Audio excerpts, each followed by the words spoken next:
Corner. Today I'm joined by a special guest, Coach Josh Virgil. Now, many of you probably don't know who this is because obviously he's the head coach of Fabius baseball in Fabius, New York. You don't really think of New York as Fabius. You usually think of it as Queens, Brooklyn, the Bronx, any of that. But this really is a special story. Now, what happened to you is really special to a lot of people. It's very unique. Back in 1998, you got into a car accident. Now you're paralyzed from the chest down.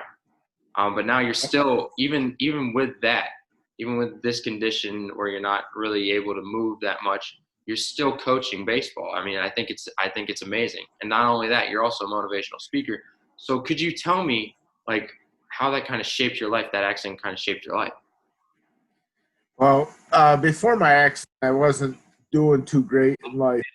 I had gotten kicked out of 2 colleges. I drank a lot, smoked a lot of marijuana. So it was kind of the turning point in my life. God showed me that I had to turn my life around. So when I got the news, my parents broke the news to me that I'm paralyzed and wouldn't be walking again. My first thought was, well, what do I got to do next? I didn't really go into depression at all. So I just knew that I had to turn my life around. And then while I was in the hospital at rehab, Coach Sean May, who I played for in high school, asked me to be one of his assistants. And when I first started coaching, I was real worried on how I was going to be able to teach kids how to throw or swing a bat. And what I mainly do now is more of the mental side of things. And that's what, once I started coaching, is what really has made my life turn around. More positive and helping with the motivational side of things. So that's the coaching is what really has helped shape my life for sure. That's awesome. That's awesome. Yeah, along with the community I live with and my family, all of those 3 things have really helped. And especially with it being such a small place in New York, obviously the communities that come together a lot. Yes. And now, onto the MLB, you're wearing a Yankees hat, kind of rubs me wrong a little bit. Crosstown rivals here. I'm a Mets fan.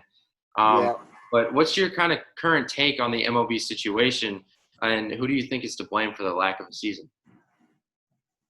I think it's threefold, to be honest with you, between Manfred, the owners, and the players. I mean, first of all, this whole situation is a scary situation, the whole COVID thing. Whether it's they play with no fans or fans, it doesn't really matter. I mean, I know some teams that have gotten together, not MLB, and when they've gotten together, they've already had some cases within the team of the COVID. So it's scary just to get these players together who are making the millions for these owners. And if they all come together, all of a sudden one gets sick, well, then you got 25 other guys to worry about. So it's really I don't know who to blame, but it's scary just to get all of them together at one point, still so early in this whole pandemic that we are going through. Yeah, it's kind of scary indeed. And with the Phillies too, the Phillies came out and they said they had about 5 players that had COVID too. On the big league club, not just in the minors in their farm system, but on the big league club, which is kind of scary as well. Yeah, absolutely. And you said with quarantine, it's kind of scary. How have you been able to keep in touch with your players and kind of keep them in shape if, in fact, this does clear up and we do play this year?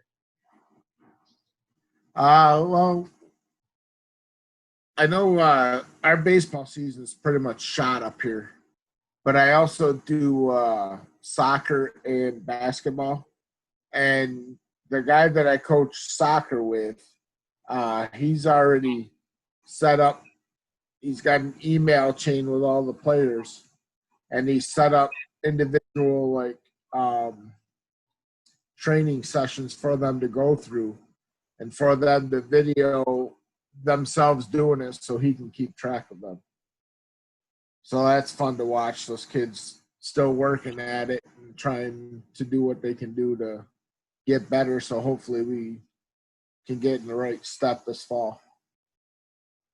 That's great. That's great. That's actually really great. Obviously, because you got to keep them in shape in case you do play.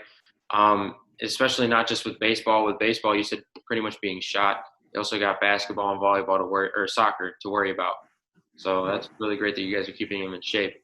And so up in Fabius, you got the legend Sean May, Coach May. For those who don't know, Yes. he's a legendary coach there that basically turned Fabius from nothing into something, winning 2 state championships there, which is really impressive considering that really beforehand Fabius was really nothing in baseball. But what are some things that he's taught you about how to be a good coach and like how to deal with your players? Well, he is like a mentor to me. He discipline and focus are 2 of his biggest things. To gotta hold the kids accountable.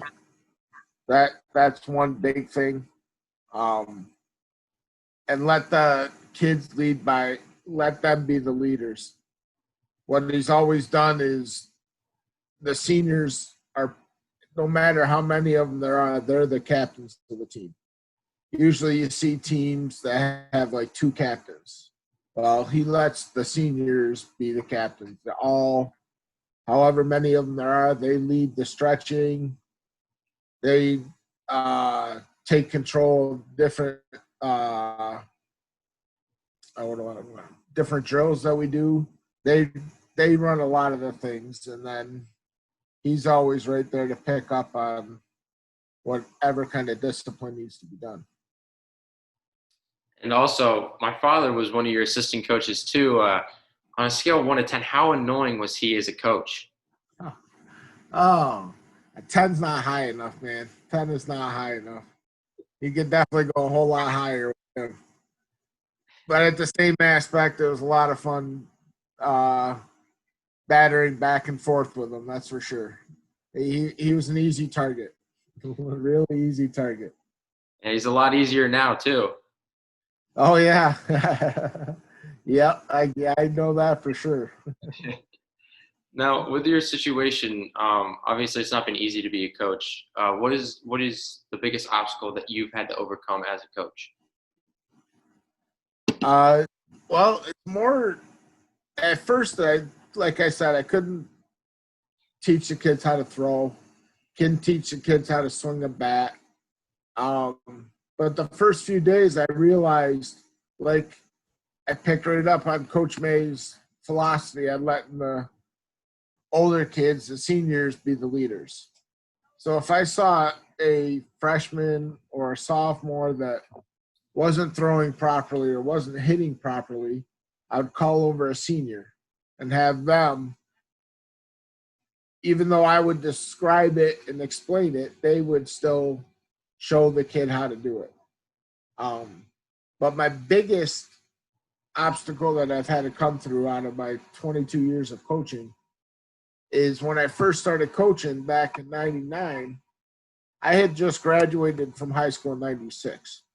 So those seniors were all freshmen when I was a senior.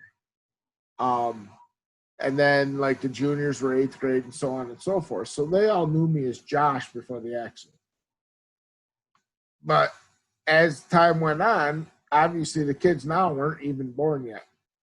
So I went from Josh, who was like one of their good friends because they all looked up to me, they all saw me play, to Coach Virgil. And that transition was very hard for me.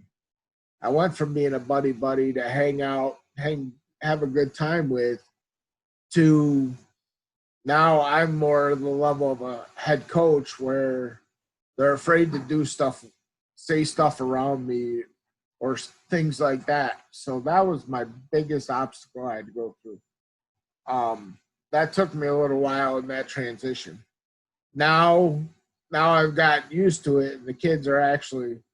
I still mess around with them and joke with them. They can realize that I am that fun kind of coach that they can joke around with and not getting in a lot of trouble with. So, yeah. That's great. Well, I'd like to thank you for coming on today. It's been a pleasure talking to you, and I hope you have a good rest of your day. All right. Thanks, Richie. You too.